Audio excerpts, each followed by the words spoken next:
Yo guys, welcome back sa Kwentong Inhenyero and hindi ko lubos maisip pero naka 11 episodes na tayo. So ngayon, ang makakakwentuhan natin is isa sa kapwa ko engineer at kagrupo ko rin siya sa aspiring engineers na content creator. At the same time, kakatapos lang din niya ng architecture profession niya or malalaman natin along the interview. Hindi na natin patatagalin, diretso na tayo sa kwentuhan. Wala nang intro kasi alamin natin through interview kung ano ba yung background niya and kung ano yung kwento niya dahil nga kwentong inhinyero, di ba? So, ang makakausap natin ay si engineer and architect to be Sir Francis Oliver Kitilen. So, sir, magandang umaga tama, umaga pa dyan sa atin, magtatanghali, magandang tanghali dyan sa Pilipinas. And yun, introduce mo yung sarili mo. Okay, thank you for having me, Engineer Andro. So, yun, katatapos lang din nung architectural defense sa Cebu. And yun nga, na-share ko yung thesis ko sa Facebook natin. And yun, marami rin namang nag-likes and medyo na-interesado rin sila. Basically kasi yung thesis ko is an intersection between civil engineering, structural, environmental engineering, and social architecture. So, na-touch din niya sir yung medyo chapsoy siya. Yung coastal engineering. Medyo chapsoy siya. And wala eh. Pag nung pinag-iisip kami kasi ng concept nung instructor namin, actually binigyan kami ng tatlong topic na to present. So nagbigay ako ng tatlo. Actually magkakahawig sila.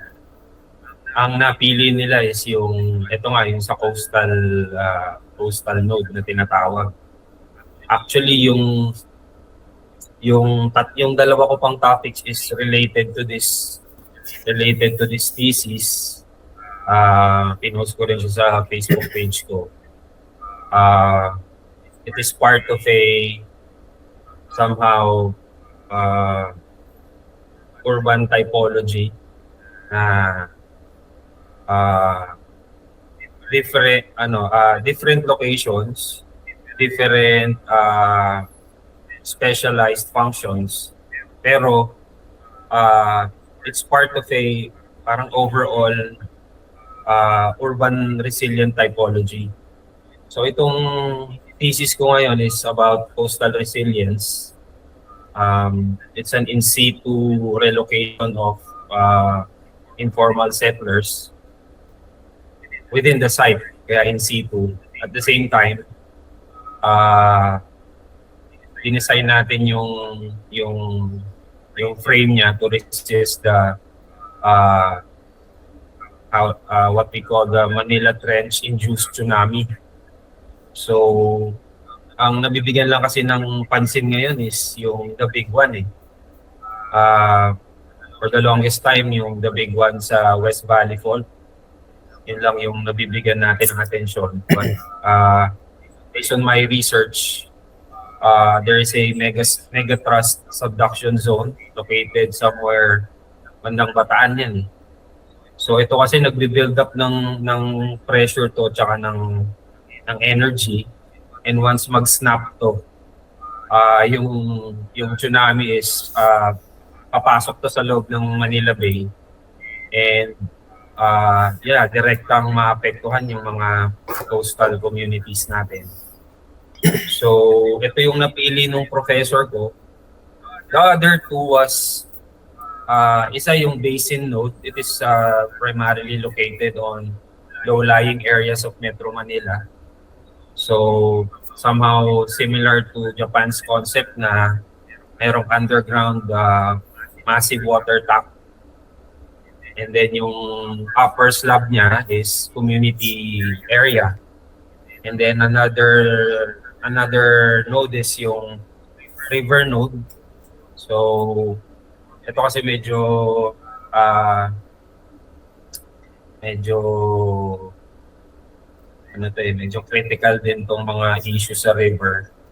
So medyo mahirap talaga siya i-study sa ngayon. So thankfully ito na lang nga rin yung napili, yung sa coastal application. So yun, it is a culmination of my somehow 20 years of experience as a structural engineer, as a civil engineer, as a construction manager, and as a architecture student. So hirap kasi mag-propose ng purely architectural lang na vision. Kasi maraming mas magaling eh. Marami nang mas magagaling dyan, mga bata. Ang gagaling ng mga concept nila so I thought of why not somehow add a little spice of civil engineering dun sa overall thesis natin. And thankfully, na-appreciate naman nung defense panelists natin, and they're hoping na I would somehow develop it more into a probable master's or doctorate dissertation. Pero sa ngayon, I'm just enjoying the free time. Medyo nakaraos na sa mga Deadlines. schoolworks. Kasi sabay yung structural consultancy ko sa studies ko, kaya sobrang draining din. And yun nga, right now, nilalapit ko rin siya sa mga experts natin, especially sa UP, sa Diliman. And thankfully, nag-reply din naman yung isa nating distinguished expert. Hindi ko na lang muna papangalan, si Dr. And he appreciated my study and thought of inviting me to enter the masteral track for climate resilience and so hopefully kung makapasok tayo, we can further develop this study to be a possible project in the future. Siyempre with due coordination and due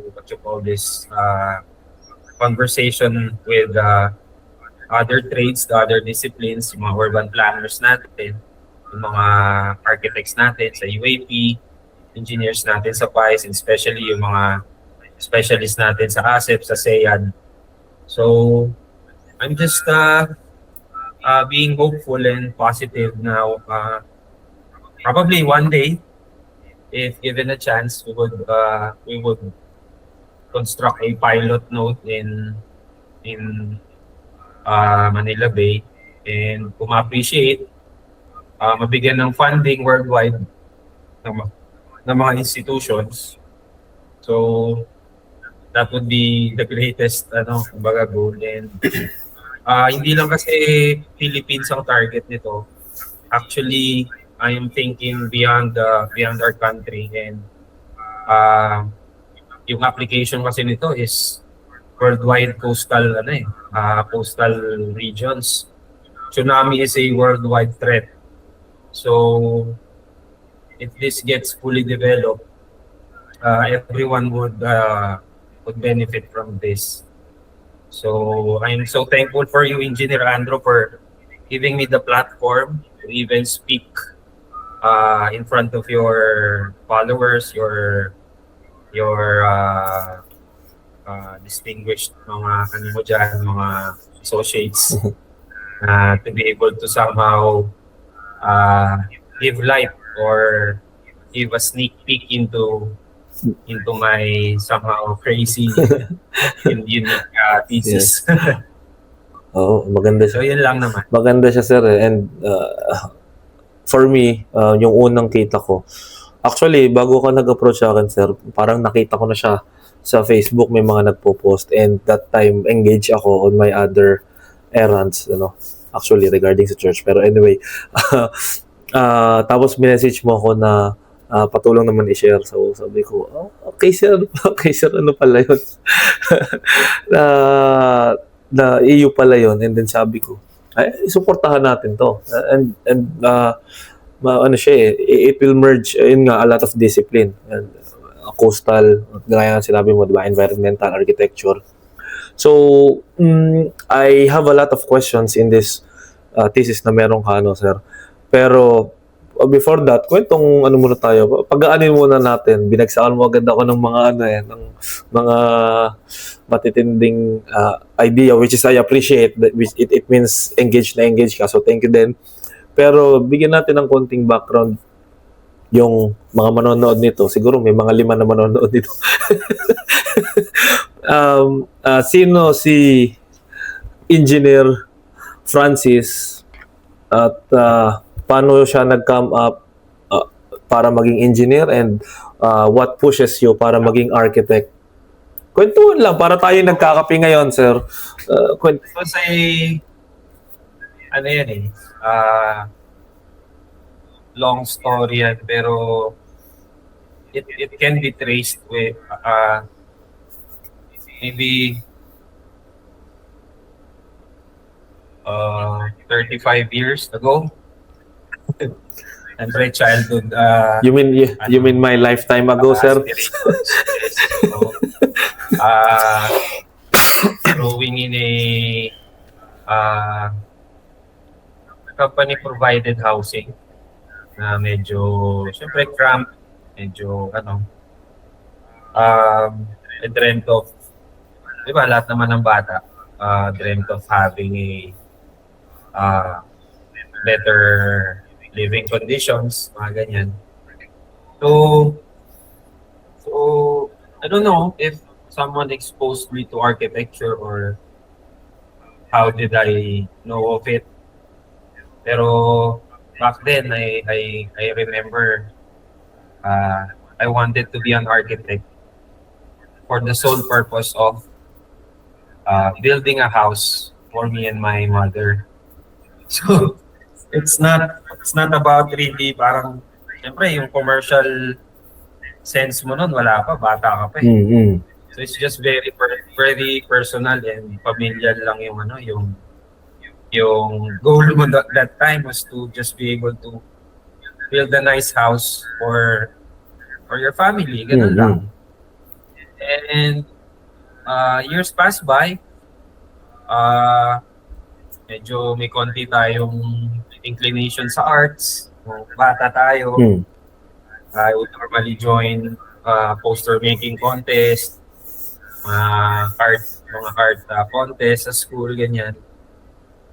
Tapos, I'm really bent on pursuing that path. So, syempre, nung bata ka pa, ang dami mo pang goal eh. Isang gusto mo maging basketball player sa umaga. Tapos sa tanghali, doktor. Ganyan din ba? Yung sinasabi ng nanay ko. Tapos sa gabi, architect. So, alam mo naman, nung bata tayo, very playful yung imagination natin. We're trying to squeeze in a lot of passion or hobbies into our little minds, di ba? So, to cut the long story short, up until high school, actually nakalagay pa sa yearbook ko noon na to be an architect. So, talagang elementary and high school yearbook noon nakalagay talaga to be an architect. Sir, cut lang kita saglit. Nag-alarm. Paano ng alarm mo?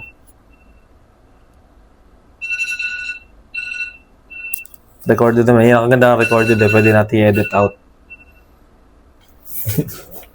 So, yun. Tuloy tayo. Sorry sir, na-interrupt kita. Tuloy tayo. Yun nga. Mabalik tayo doon. Nung growing up, ang inclination natin is more on artistic, Tapos, elementary, medyo mahina tayo sa math. Narang naalala ko parang may mga palakol tayong grade. Elementary. So, yung high school, medyo nag-pick up. Medyo parang nahilig tayo ng kaunti sa mathematics. Geometry, trigonometry, physics. Tapos nandun pa rin naman yung artistic side.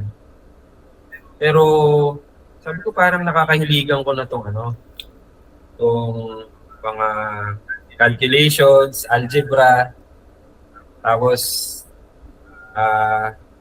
there was one time sinama nila ako sa physics contest sa Lasal. Pero ang nakakatawa doon, lang ako, bench player.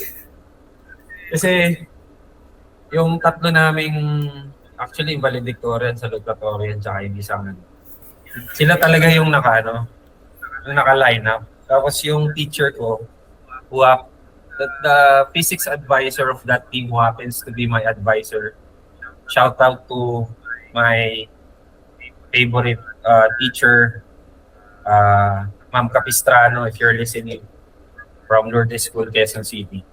I'd just like to thank you for everything that you have taught us, especially me, when it comes to everything. So, mabalik tayo. Yun nga, kami Lasal.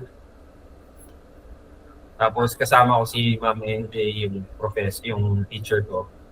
Then yung tatlo kong classmate, pumasok sa Lasal. Tapos kami naiwan ni Ma'am. Sabi ko, Ma'am, pwede ba akong sumali? Sabi ko, sa loob.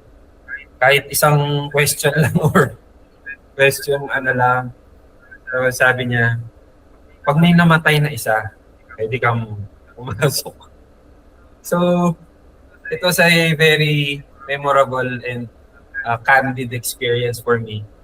But nung time na yon, medyo, sabi ko, kahit bench player, baka kahit pa paano baka may future din tayo dyan sa ganyang larangan. So, we graduated, batch 2000, and then, ito na yung fun part. Most of my high school, kasi marami kami in-applyan, UP, bagsak. UST, bagsak. Actually, waiting list sa UST, ibang course. Tapos Mapua, 5 kami. Tapos we applied for a course. Tapos, before that day, in the evening, nag-usap kami ng nanay ko. Sabi ko, Ma, ano bang kukunin ko talagang course? Kasi, kung architecture ba or civil engineering, kasi back then yung boss ni Mama was parang nag-discuss sila na ano po kaya yung pwede kong ipatake na course sa anak ko.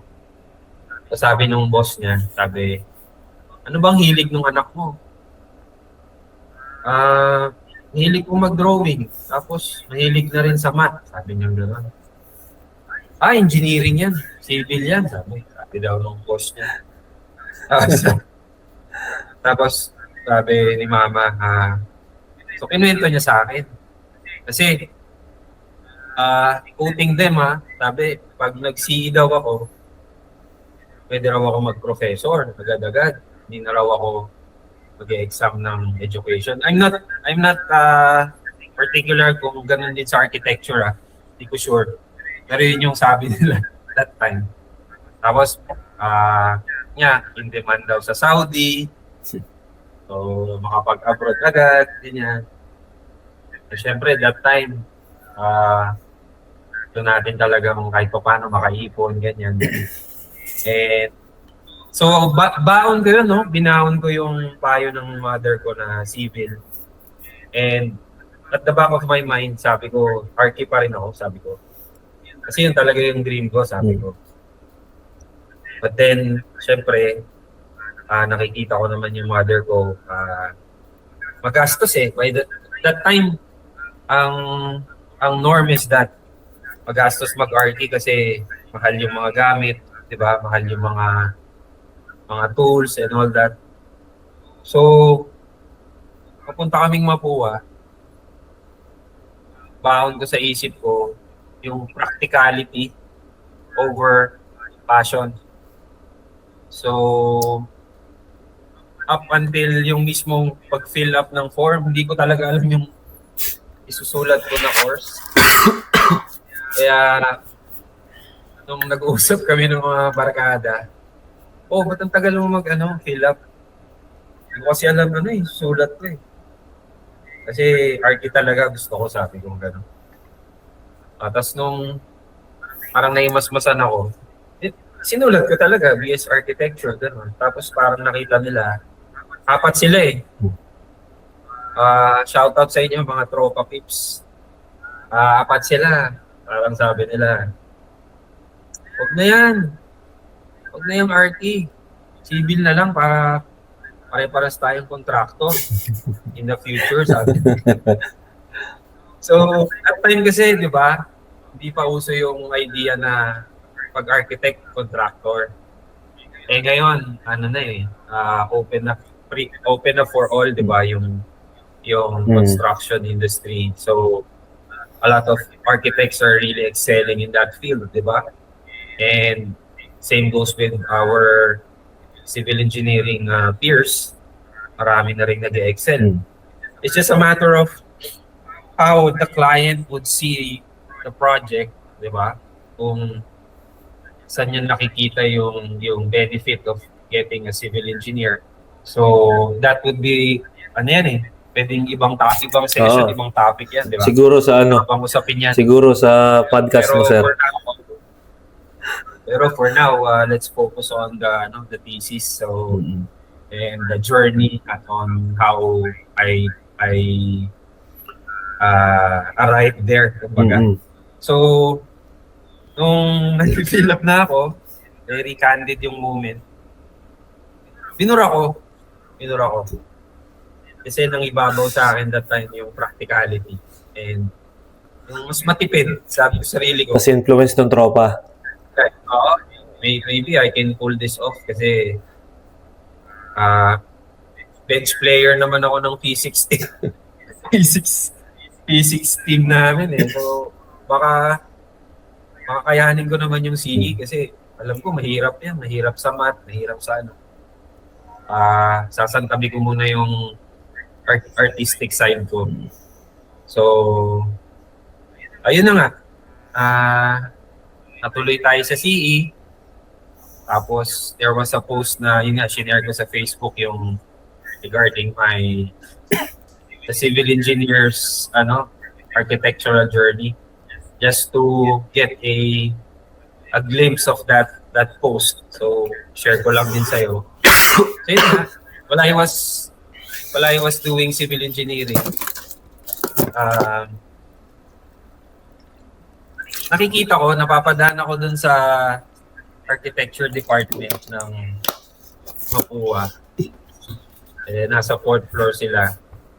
Tapos kami nasa 2nd floor. So may mga times na namisilip ako, maakyat ako. Wala pang elevator before. That was maybe 2002, no? Sumisilip akong ganyan. Parang naiinggit ako kasi although I was doing good naman sa studies sa CE, hinahanap ng katawan ko yung drawing, yung artistic creativity. Pero siyempre bata ka pa, tapos barkada, and marami kang extracurricular activities.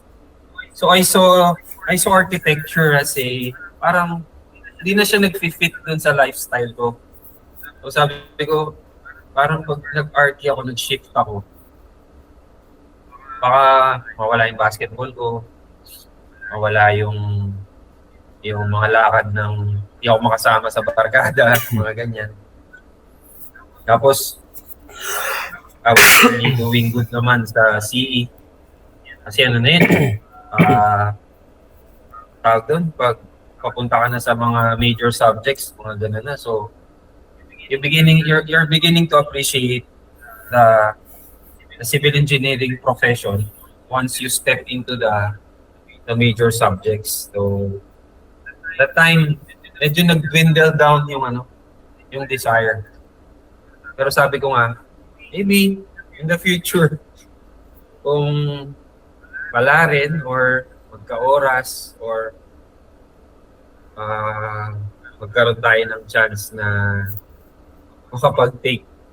So, at that moment, yun, I finally closed temporarily the idea of getting into architecture. Then, to cut the long story short, natapos ang CE, nakapag-board, nakapag-work. So, from estimating, structural design, structural coordination, site management, construction management. Then, nung nag-put up ako ng sarili kong firm, then, ngayon, yung on the side, yung structural engineering consultancy and yung studies. So, while doing those things, syempre, may mga snippets of those moments na parang, kunyari, office mate mo, nakita mo, nag-i-SketchUp. 2008, bagong-bago yung mga SketchUp nun. 2008, 2007. Sir, So, sorry. 2008, kasi, entrance exam ko ng college.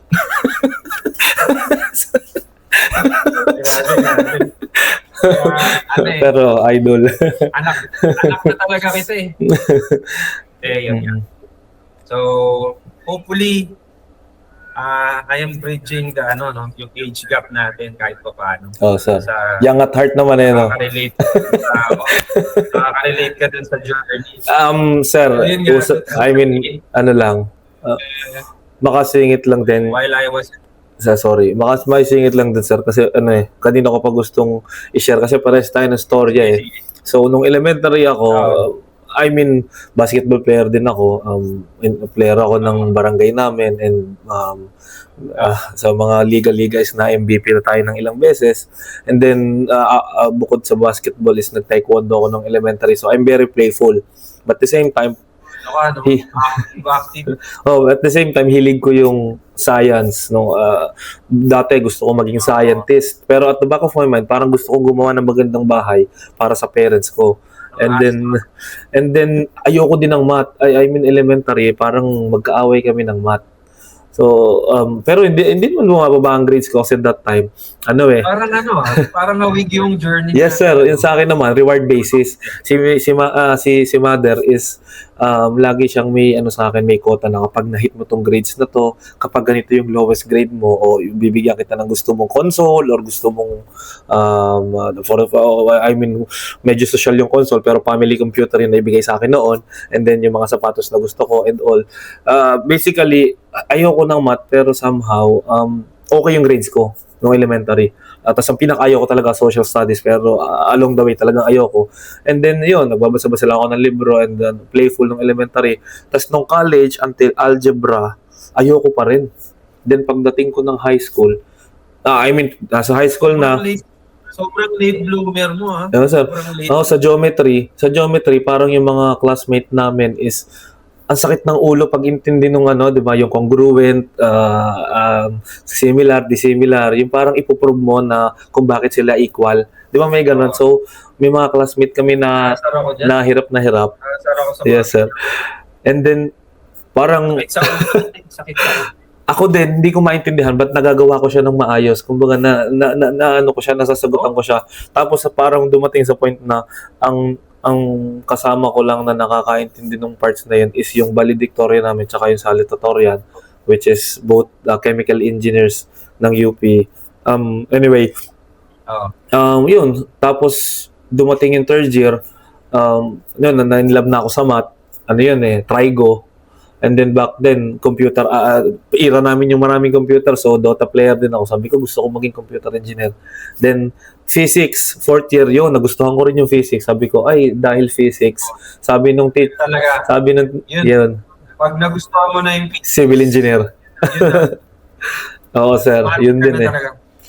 Tipong hindi naman sa madali, hindi naman sa minani natin yung physics, pero kahit mahirap siya, kahit may mga mali kang nasasagutan, na-enjoy mo kasi it's para bang nare-realize may nangyayari sa outside world na kung bakit may mabigat, bakit may mga curvature, bakit may mga bend, ano yung stress, and all of that. And then sinabi ng prof ko na, teacher ko na bagay sa'yo civil engineering. Then yun, the rest is history.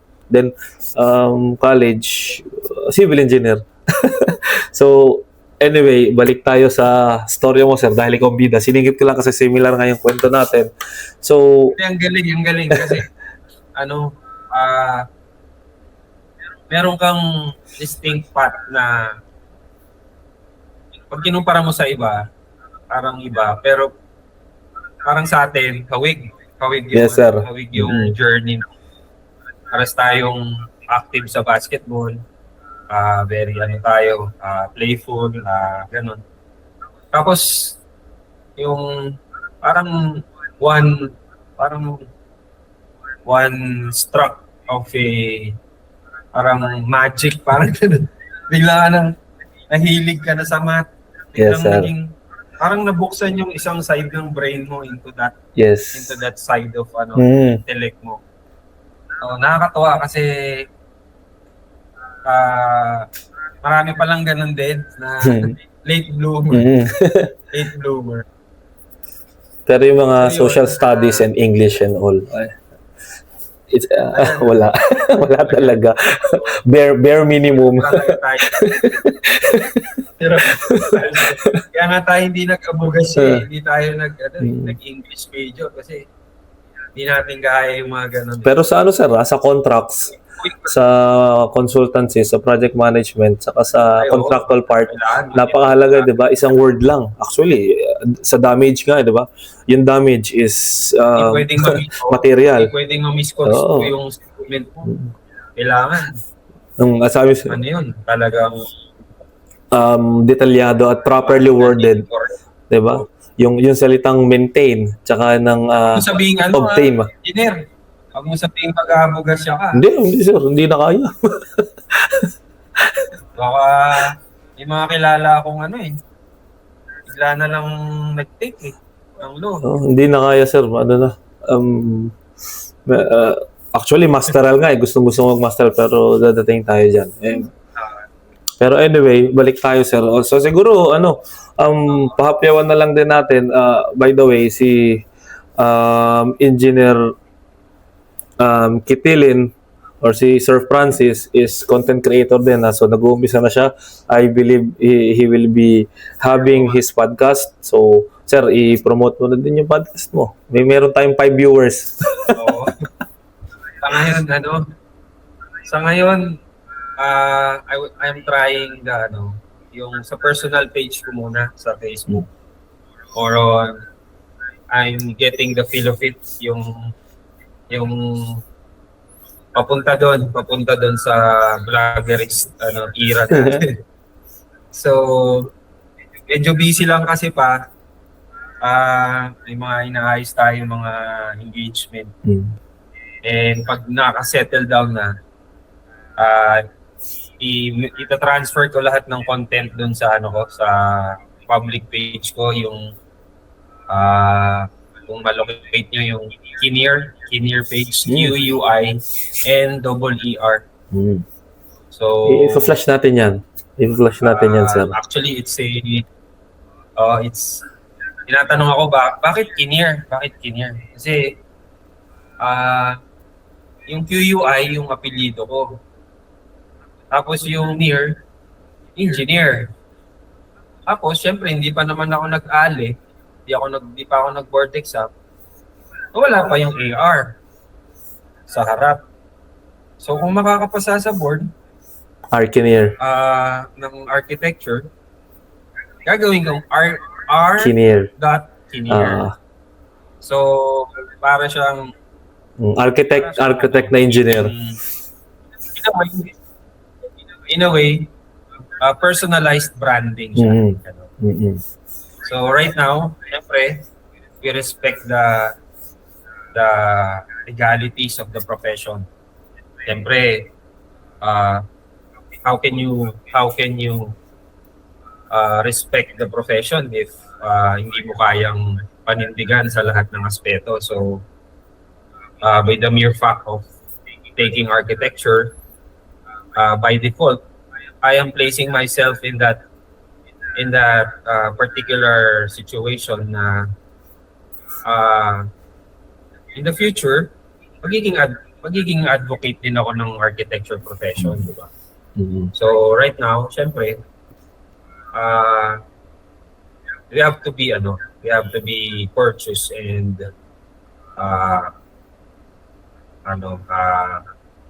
hindi tayo pwedeng padalos-dalos sa mga desisyon natin. So right now, I'm proud to say I am a licensed civil structural engineer, waiting for graduation ng BS Architecture.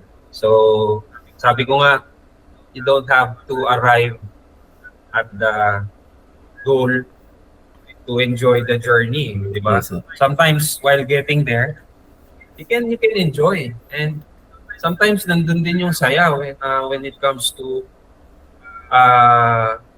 sharing to people the journey, sharing to people what made you decide pursuing that journey. Kesa yung magpapakilala ka sa public, full-blown architect, engineer ka na. So parang masyadong formal na agad. So right now, I'm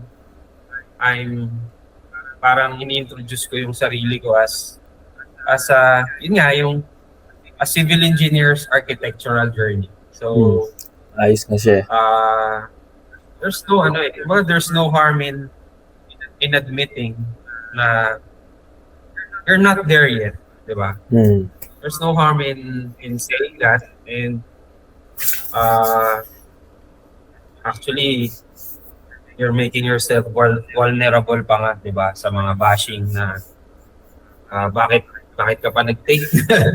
Ano bang purpose mo?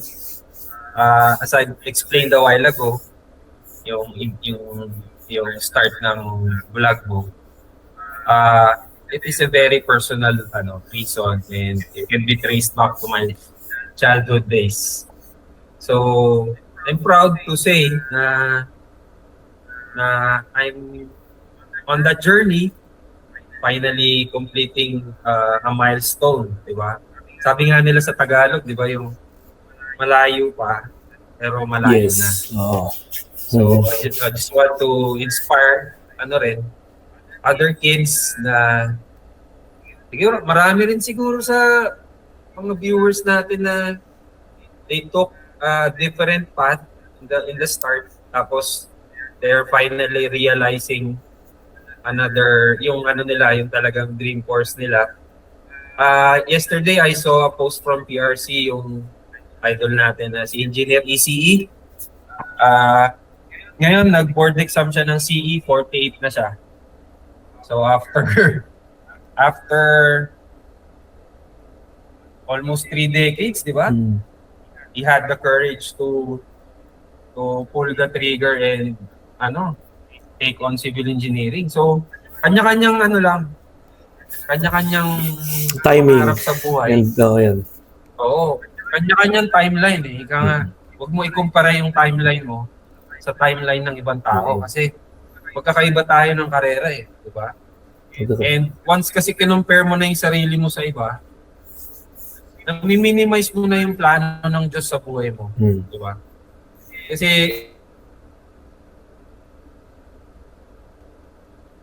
I'm just grateful to be able to be given a platform in your page, Engineer Andro, na kahit pa paano, more than the technical side, ma-explain din natin yung personal side natin. So, just to recap and just to close yung idea last time na pinag-usapan na while working, nakikita ko yung mga architect colleagues natin na enjoying what they're doing, and siyempre hawak ko nun, STAAD eh, di ba? STAAD, AutoCAD, sila hawak nila, SketchUp, AutoCAD. So, napapasilip-silip tayo sa mga ka-office mate natin, and parang may kurot na parang gusto ko rin yan gusto ko rin matry yan. Ayun nga, nag-apply ako sa PUP, hindi ako natanggap. Tapos, sa UST, syempre, mahal naman tuition. Hindi naman natin kaya kasi sakto lang yung sahod natin. Tapos, yun, parang life happened. Abroad ako. Doon ko na witness yung tsunami sa Japan. Nung nag-abroad ako sa Japan. Although, nakaalis na ako ng Japan nung nangyari. Naphobia ako dun sa nangyari. Tumatak sa isip ko talaga. And, yun nga, pinigilan ako ng mother ko na bumalik sa Japan. Kasi, yun, although malayo naman yung opisina sa pinangyarihan, baka daw, yun nga, syempre madalas nga rin yung lindol sa Japan, so natakot siya. So, dito na lang nag-pursue structural consultancy, then yun, I was exposed to different types of projects, industrial, warehouse, residential din. Tapos, yun, parang na-inspire din ako na sana may makasama akong mga architects sa company ko na para multidiscipline siya, di ba? Di ba, uso dati yung yung main ng company mo, tapos architects and engineers, di ba? May ganun eh. So, while I was starting the company, yun na, tinamaan naman tayo ng pandemic. So, wala. Stop ang projects. Tapos, duyan-duyan muna sa probinsya. Tapos, doon bumalik yung likot ng kamay. Send ko sa iyo yung iba kong sketches. Yung during the lockdowns, sabi ko sa post ko, I sketched my heart out. Talagang, yun yung naging outlet ko eh. Kasi, from BC engineer, di ba? Alam mo naman yung BC ka sa site, BC ka sa project management. Biglang zero. May effect sa mental health. Kasi, sanay ng sanay ng na halos nag-overload yung mo, iniisip. At maya, nababalitaan mo yung mga kakilala mo na hospital, di ba? Sadly, yung iba nating tropa nawala dahil sa COVID. So, there's this realization na hindi natin alam kung bukas buhay pa tayo. Di ba? Although, we know and we are sure of our fate, we know what lies beyond death, di ba? Pero parang there's this realization na if you are given, or say, another 10 years na lang to live, are you still gonna do or continue the things that you are doing now? So yun yung nagbigay sa akin ng parang milaw na gano'n, na light bulb scenario na balikan ko kaya itong first love. So, pero nilinaw mo kay Mrs. Sir na yung first love na profession. Sabi niya, sige, wala ka namang ginagawa, lockdown. So, nag-enroll ako. Online schooling that time. Inanong pa ako ni Dean. Shoutout sa'yo, Dean. Dean Engineer, Dean Jan ng University of Pangasinan. Thank you very much for the opportunity to be able to enter your school that time.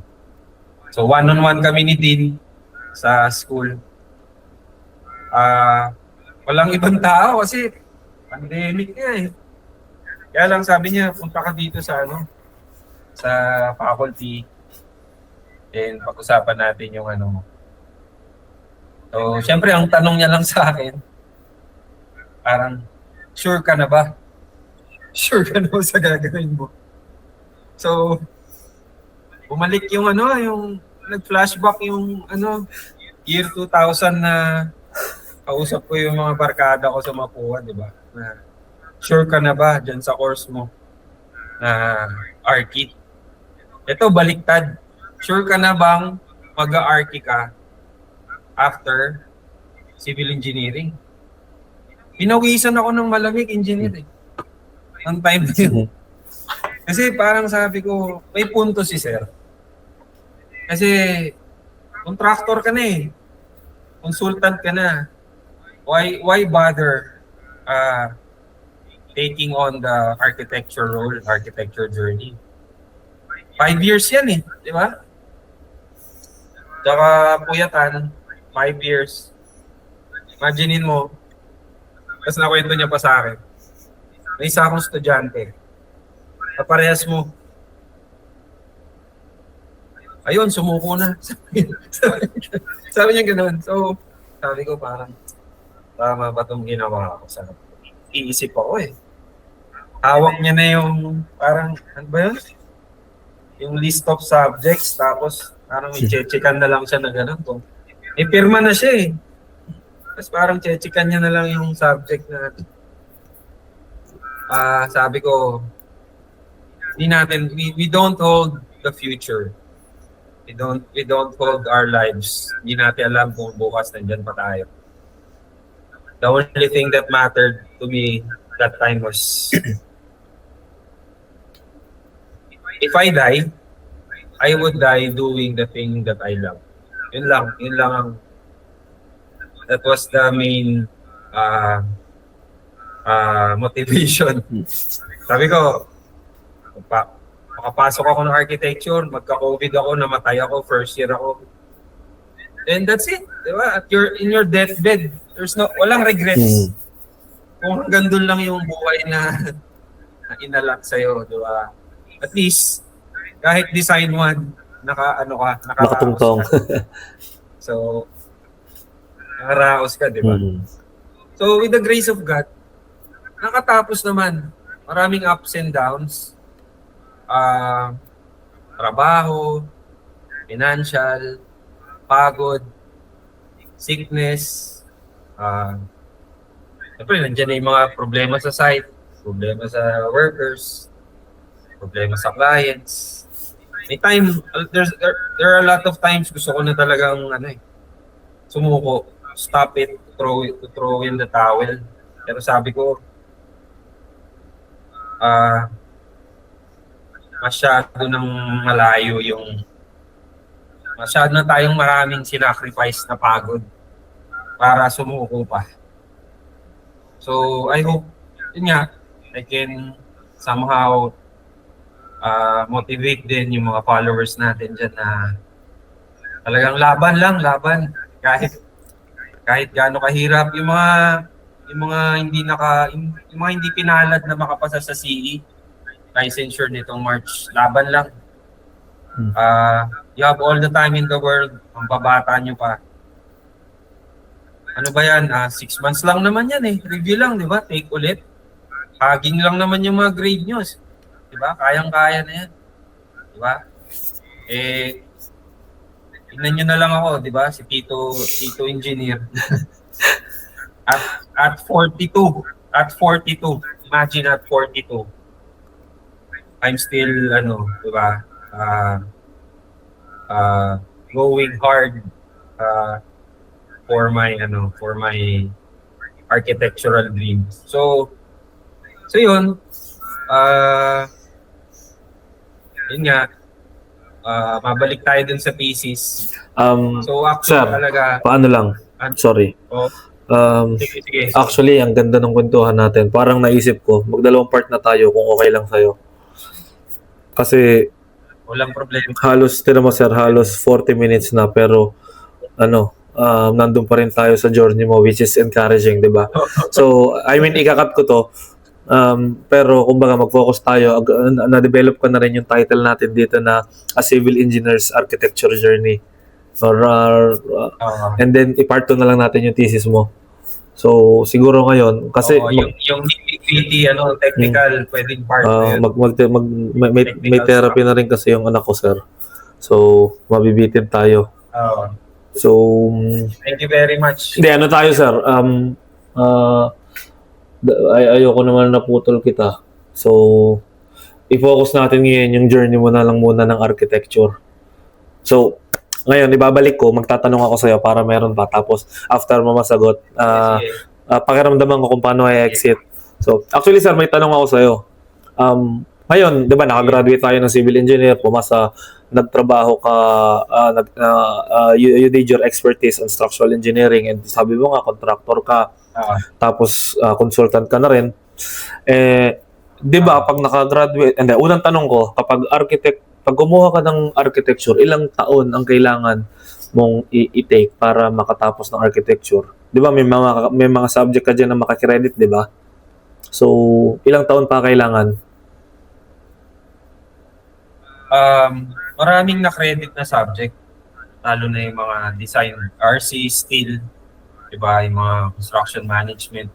Na-take na natin sa CE yan eh. Ngayon,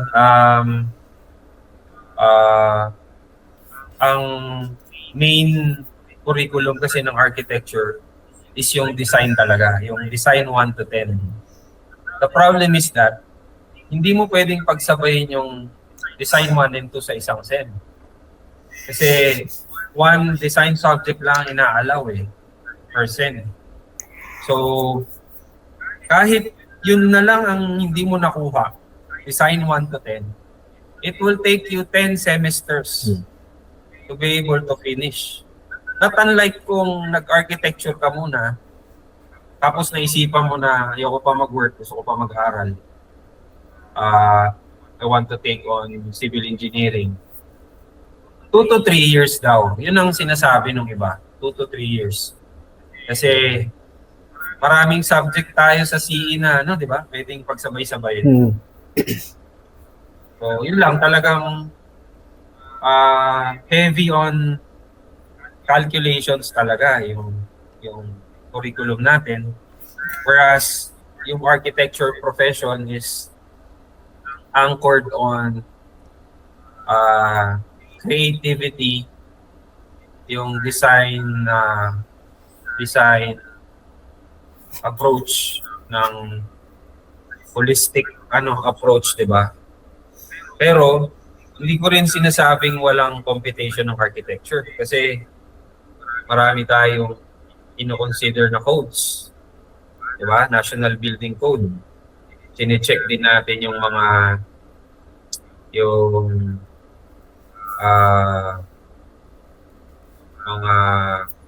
for example, for a particular design, ilan dapat yung CR mo dyan?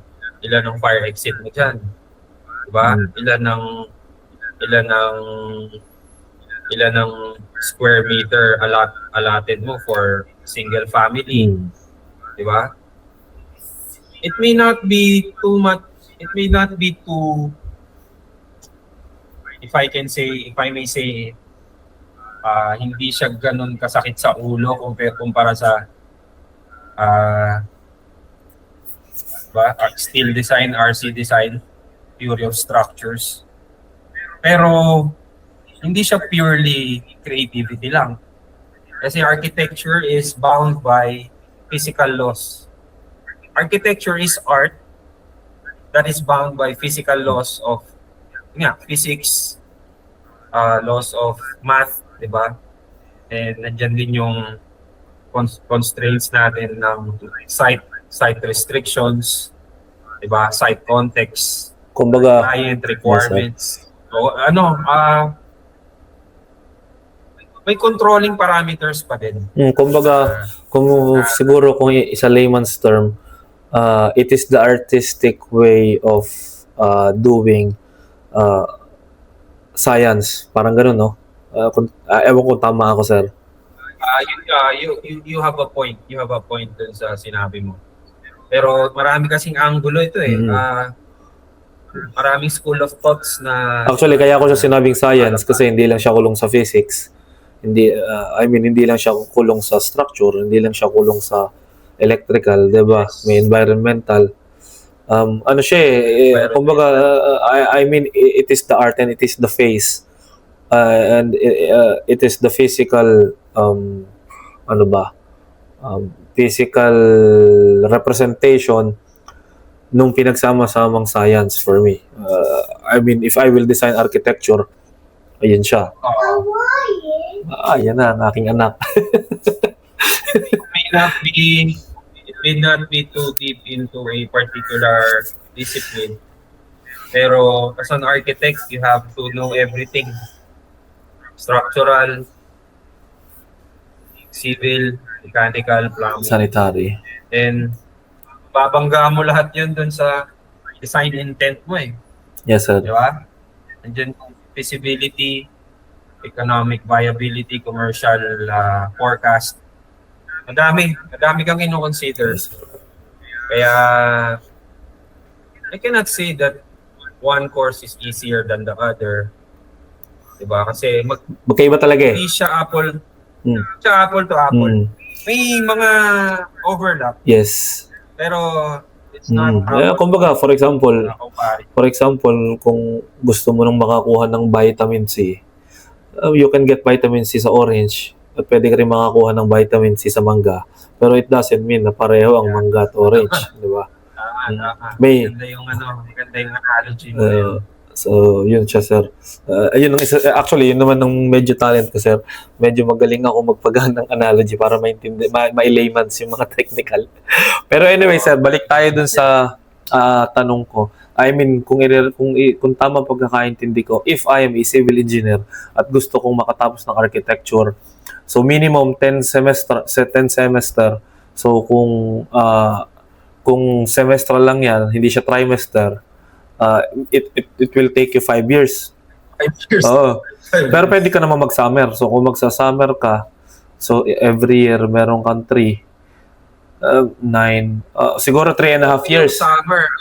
Wala kang pahinga. Kung i-offer nila. Tsaka wala kang pahinga. Kung i-offer nila yung subject na yun. Kunyari, nag-design 1 and 2 ka. Gusto mo mag-design 3. Depende kung i-offer nila yung design 3 for that summer. Okay, sir. Diba? So, ano siya, kung civil ka at gusto mo mag-architecture, yung subject mo is kaunti pero mahaba. Tama? Unlike sa kung architect ka naman, gusto mong maging civil, it may take you 2 to 3 years pero marami kang subject na sabay-sabay. Tama ba ang pagkakaintindi ko? Sabay-sabay. Okay. So it's a matter of a prolong study pero hindi ganun kadami.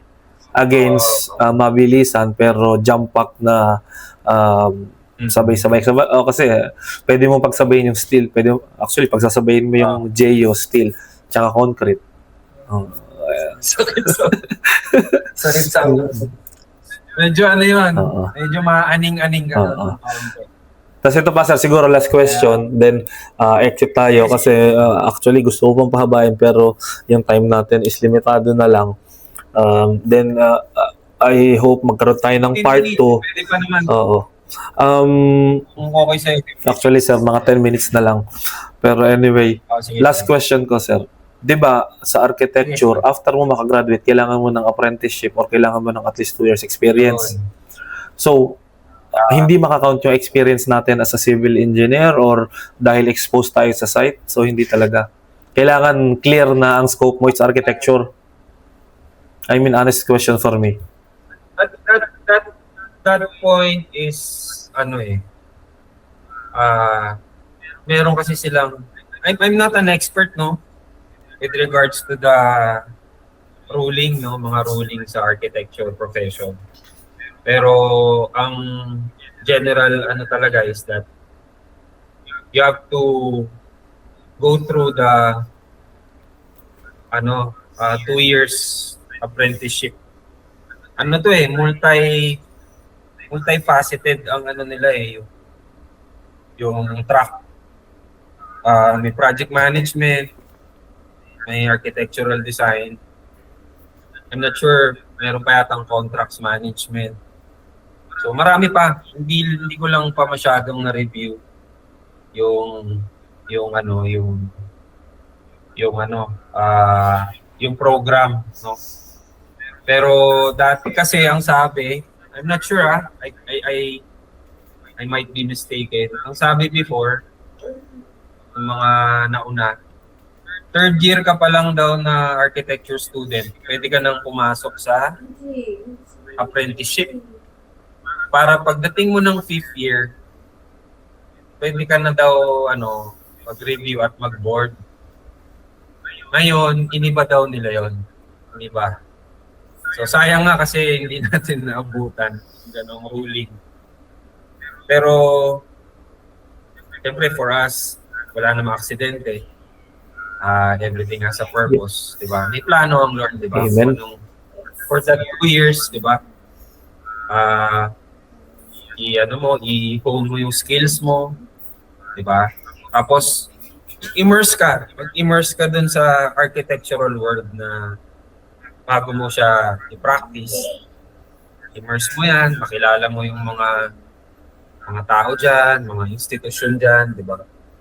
Kaya ako, even when I was still a second year, first year student, if may chance, ma-attend ako sa mga gatherings nila eh. So, go-observe ako, tapos syempre, pinipil mo yung vibe eh. Iba rin kasi yung profession natin. Iba rin yung profession nila. So, yun, you have to take talaga yung 2 years na and then kailangan meron kang mentor. Tapos, luckily for me naman, I have a mentor architect dun sa firm niya. Tinutulungan ko rin siya ngayon sa iba niyang scope. So, ngayon, ang maganda kasi sa amin, nung boss ko na architect, para ko na rin siyang partner. So, pag nagpa-planning kami, siya yung mag-space programming, mag-suggest ako. Tapos, nakakatuwa kasi hinahayaan niya akong mag-suggest kahit na apprentice niya lang ako. So, binibigyan niya ako ng foresight eh. Tapos, once na natapos na namin yung architectural plan, ipapasa niya na sa akin as a structural engineer. So, ang ganda kasi nung synergy namin na while doing the space programming, nakakapag-suggest na ako na, Arky, baka pwede dito natin yung poste. Para pagdating natin sa structural, medyo maganda yung framing natin. Yung load path natin, uniform yung transfer of forces natin papunta sa foundation. Hindi siya masyadong eccentric. Diba sa atin sa structural engineering, yan yung iniingatan natin eh. Lalo na yung mga strong column, weak beam provisions, seismic detailing provisions, diba? And napatunayan ko, a structural engineer must enter as early as the architectural planning, yung structural conceptualization, para pag finalize nung architectural plan, konting tweak na lang. Hindi na yung mangyari na yung parang yung nauusong meme, di ba, na an architect's dream is an engineer's nightmare. Na-avoid na natin yun eh. Di ba? Once the engineer is tapped during the early stage of the planning, nakakapagbigay na siya ng structural foresight. Diba? And, syempre, meet halfway yan. Hindi naman pwedeng, syempre tayo as much as possible, diba? Once you activate the engineer brain, as much as possible, gusto mo, naka-grade lahat ng poste mo. Pero, it doesn't work that way kasi sa architectural programming, there are a lot of sequence na sinisimulate. Kaya we cannot arrive at a perfectly placed columnation na naka-grid. kailangan talaga nating mag-meet halfway. There's a sweet middle ground or yung compromise with the architects. So what's good about this is that once I do the structural analysis and computation, mabilis na lang. Kasi wala na kaming masyadong lipat-lipat ng poste. Diba? So yun yung isang benefit nun. And then hopefully in 2 years, i-sign niya yung ko. Ayos. I-sign niya yung logbook ko. Sige. Kasi halin-hinan din kami sa site Pag di ako makapunta siya, pag hindi siya makapunta ako. So hopefully, masign niya rin yung logbook ko na matapos ko yung hours na nire-require and makapag-review and hopefully makapasa tayo sa ALE. Pero yun nga, malayo pa yun 2 years pa. Ayoko masyadong isipin yung isang bagay na malayo pa. I'm just enjoying the moment, enjoying the journey. And somehow nakapag-inspire tayo ng mga viewers natin. Yun. So, ang ganda nun, sir. First time ko nag-podcast na halos nakikinig lang ako. Minimal yung message. Kasi ang ganda naman nung Although, i-edit ko siya kasi di ba may mga dead air ka. Pero siksik siya So, anyway, dahil nga may may schedule tayo, gawa na lang tayo ng part 2 dun sa mismong agenda natin, which is yung I mean, for me, it's good. I mean, it's insane in a nice way. It's crazy in a nice way na idea na I'm so curious about, and I'm so excited and rooted na malaman ko yung chain of thought or train of thought, paano ka nag-come up sa ganyang thesis at ano yung mga possible pros and cons at yung mga gusto kong tanong na iniipon ko kanina pa. Pero anyway, so thank you, sir. Baka hindi lang 2 sessions to, engineer. Oo. Actually, may marami tayong I mean, naisip ko lang, medyo pares tayo ng childhood, pares tayo ng alam mo yon nung process kung paano na tayo end up sa engineering. And one good thing is, di ba, pares tayo ng faith. We are both believer of Jesus Christ, which is napakaganda, di ba? And feeling ko some other days mapag-usapan din natin yan. Dahil may podcast ka rin naman, siguro sa platform mo naman. Pero anyway, again, sir, thank you. At nagkaroon ka ng time. Gawin natin to siguro, pag-usapan natin. Pero anyway, thank you again ulit, sir. So, guys, once again, si Engineer Francis Oliver Kitilin and soon-to-be architect, soon-to-be archineer. So, yun. Paalam ka na, sir. Paalam ka na sa kanila habang Okay, thank you po sa mga followers and viewers ni Engineer Andro. Hopefully, nakapagbigay kami ng counting idea dun sa topic namin and more than the technical side, hopefully on the personal and motivational side. Yes. Nakapagbigay kami ng counting inspiration sa inyo. Maraming salamat po. Yes, sir. So, yun. As I have said, palagi ko itong sinasabi sa mga episodes natin na thankfully, naka-12 na tayo. Kaya siya kwentong inhinyero. It's all about the kwento of the engineer with me and somehow kwento ko din kung paano kami magre-relate. So, it's our perspective. It's our personal take on the things na mag-uusapan namin dito.